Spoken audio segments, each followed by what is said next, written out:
Oh, hi, everybody. Welcome back to another Kevin's Creations here on Geektopia Island. I'm Kevin.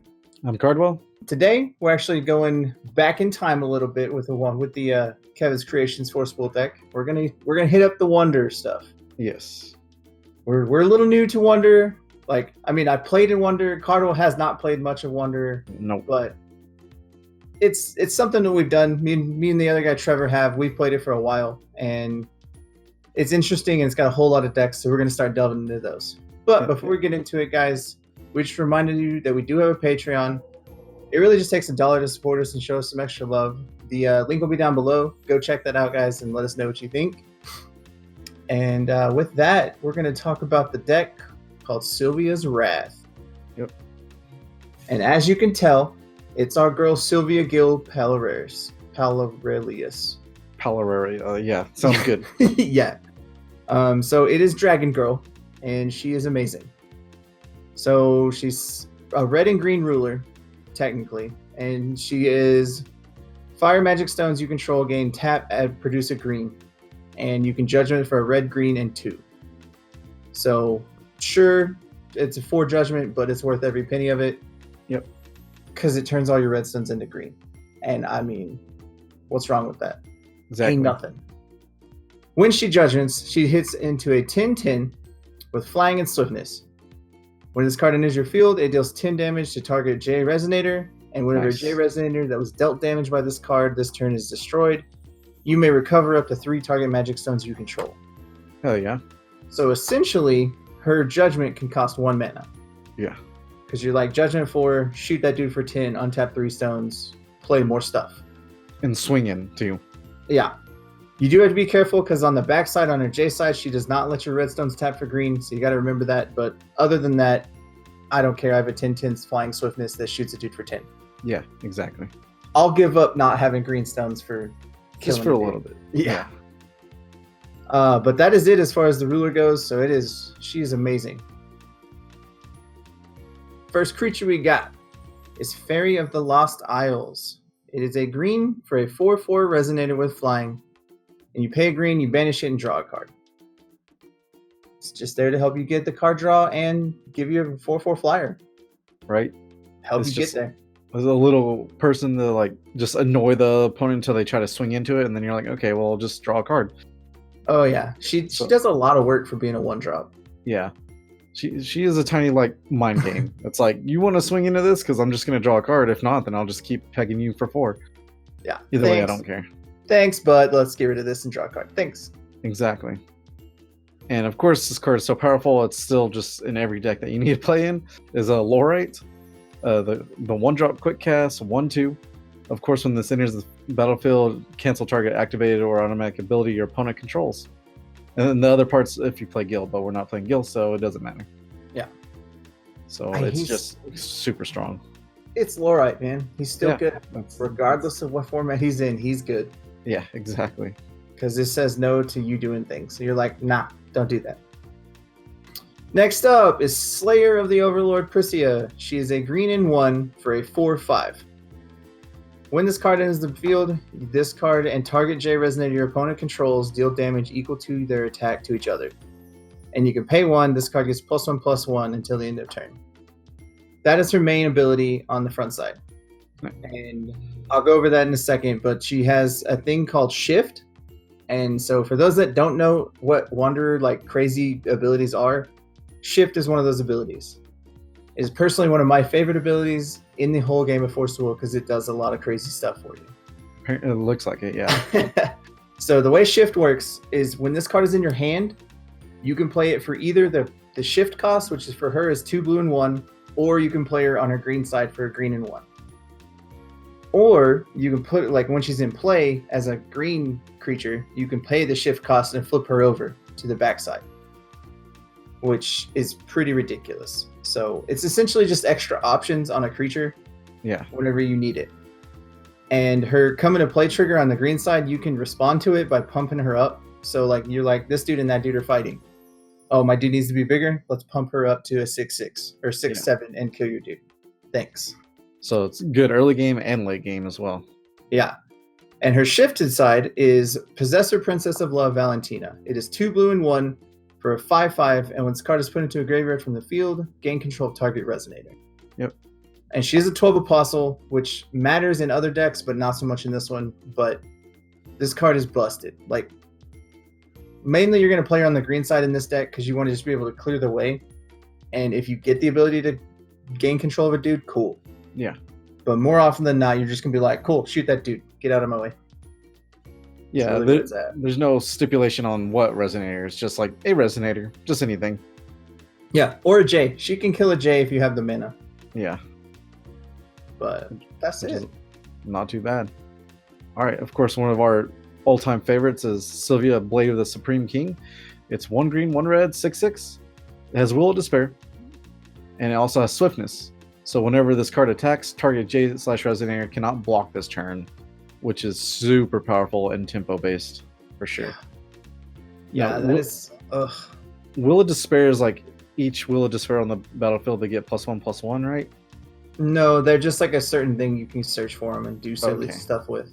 Gotcha. It's essentially another creature type, but it doesn't really do anything. Do much. Yeah, we're just here to swing in for 6 whenever we want. Yeah, but it's literally just a 2-drop that makes you not block and hit real hard. Yeah, super good. I'll take it.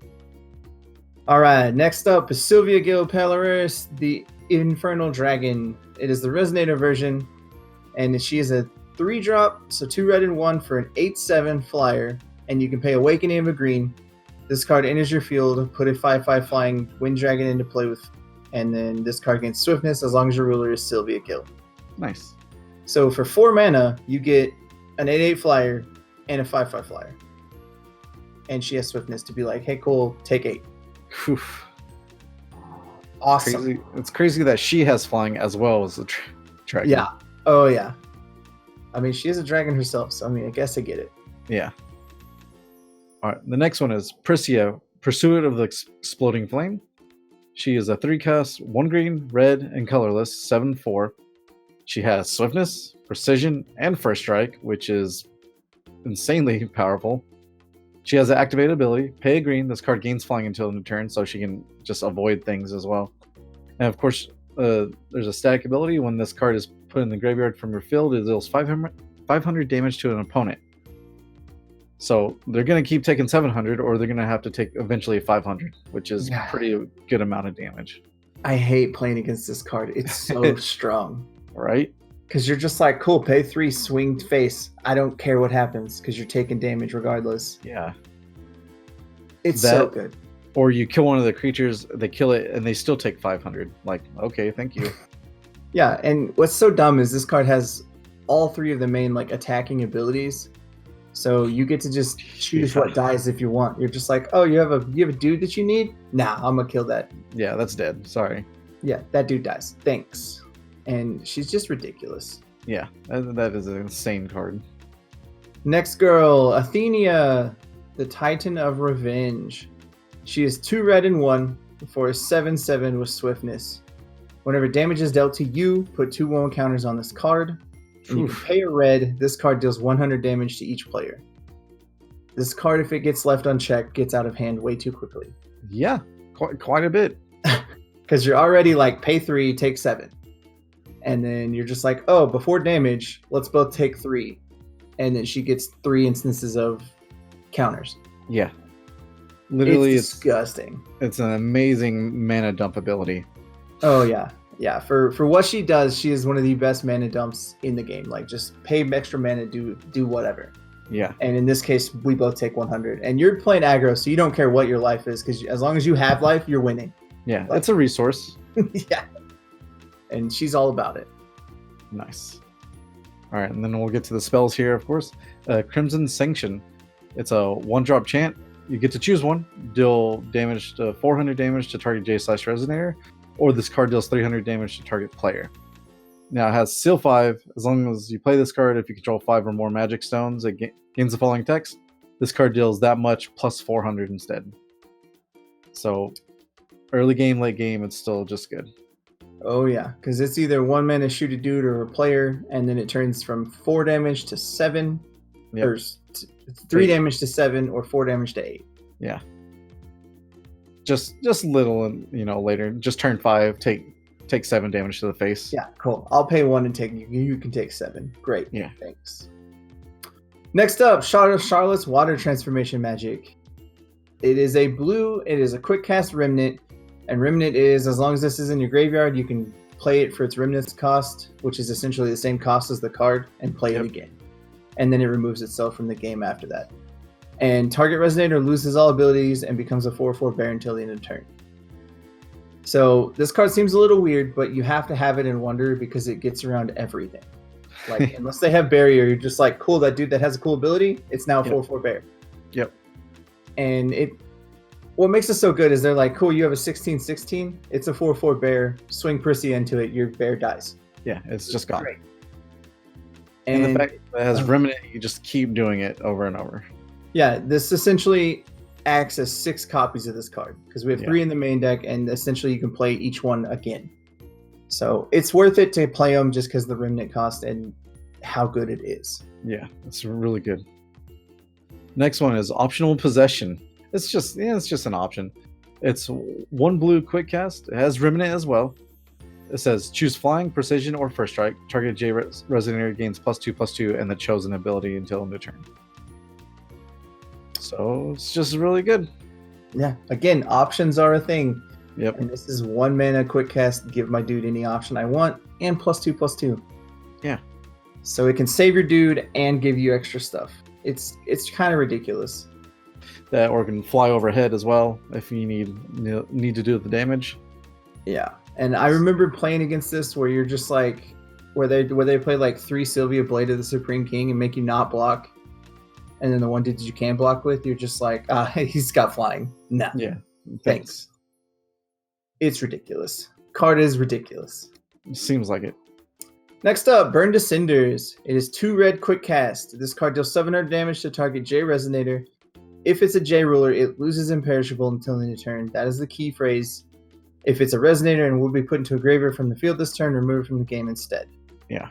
So mainly this can kill a J ruler, which is really what you needed to do. Because in Wanderer, the J rulers are really, really strong. Yeah. And they do a lot more because they have silly abilities. And this is your one answer. Like, this is a really good answer to them. Because as long as you do it one time, you're just like, cool, that dude takes 7 and is an unimperishable. So goodbye.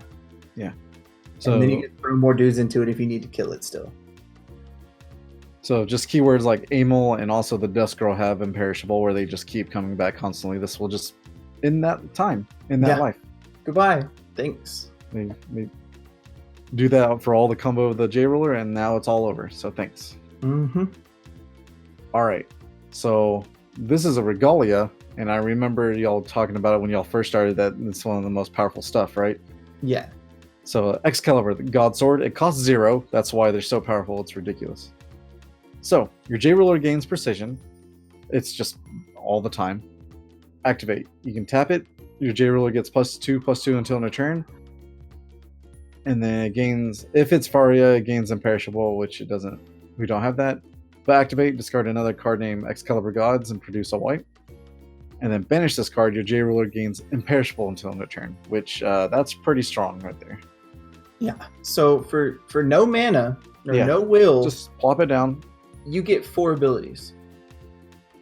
Somehow that seemed okay, but I don't know. Yeah, right. This one's actually one of the weaker of the Regalias because it's like Leviathan is banned, thank God, because that card was ridiculous.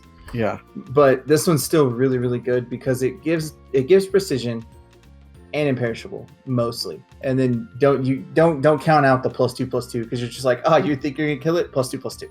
Thanks. Yeah, exactly. But yeah, Regalias in olden days are busted. They are so good. They seem like it.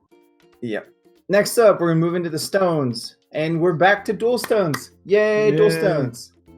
So first off, Magic Stone and Blasting Waves. You treat this card as a Wind Stone and a Fire Magic Stone, and it can tap, produce a green or a red. And so what makes this so key, I mean, this one doesn't matter because it has a green or a red anyway, but it treats as a Firestone, which her ability says your Firestones add a green. Yeah, just simple as that. That mainly matters for the next cards, like Magic Stone of Hearth's Core.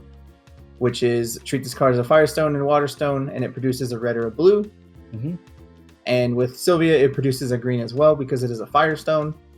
And then lastly, we have Magic Stone of Vaporization, which is essentially the same thing, counts as a fire redstone, so fire or blue. But if you're not playing Soul, it comes in the field rested, or you can pay 300 life. So it's what we call like a shock land, because you take some damage to untap it. Yeah. But it's worth it because you're playing aggro. You don't care you take damage as long as you get to beat them really quickly.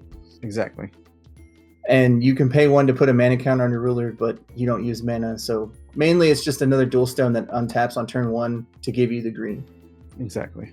Yeah, this deck will always have green on turn 1 because of your ruler. Every stone allows you to get green.